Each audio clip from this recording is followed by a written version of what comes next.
The most important thing people need to know is to read the lease in its entirety. The lease is really spelling out the agreement between the lessor and the lessee, or the tenant and the landlord. And it's really helping to understand what are the rights, what are the responsibilities, what are the rules associated with it. And in doing so, when you've signed that, you are committing to those obligations, those responsibilities, whether you like them or not, whether you agree with them in the end or not. The only way we're ever truthfully going to know, because of some of the variability from one lease to the next, is that you read each and every one before you sign it in its entirety.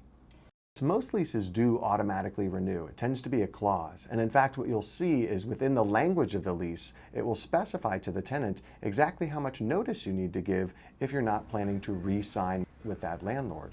Now, that's a pretty important thing, because even missing that deadline by, say, a few days or a week means that you're on the hook for at least another month's rent because of it. A lot of places will charge a small, modest fee for a leasing application, and really what that is oftentimes do is paying for the credit check or background check that they're doing. Like any business owner, they want to make sure that they're going to get paid. And so the biggest thing you'll see is a credit check or some sort of proof of employment. In some cases, if it's a young college student who may not really have credit built up yet, or maybe wasn't planning to work a lot while they're in school, these things may not be there. So they may actually also request that you have a co-signer in case. And this might be a parent or someone else who guarantees that the payments are going to be made. One wants to document any pre-existing damage or conditions to the establishment. Now, many cases you'll get a walkthrough with someone who represents the landlord, and they'll give a chance to kind of do a move-in check-in list.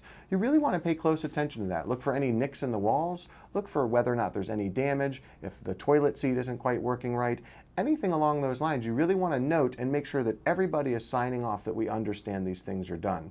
It's less about whether or not all of those repairs will be made before you move in. A nick on the wall maybe you can live with. It's mostly about documenting what was there before you moved in, so you are not held liable when you move out. I think it's critical for everyone to get everything in writing like this. This is an agreement that has major financial implications for youth, or for anyone for that matter. When you're signing off on this, you're committing to a financial obligation.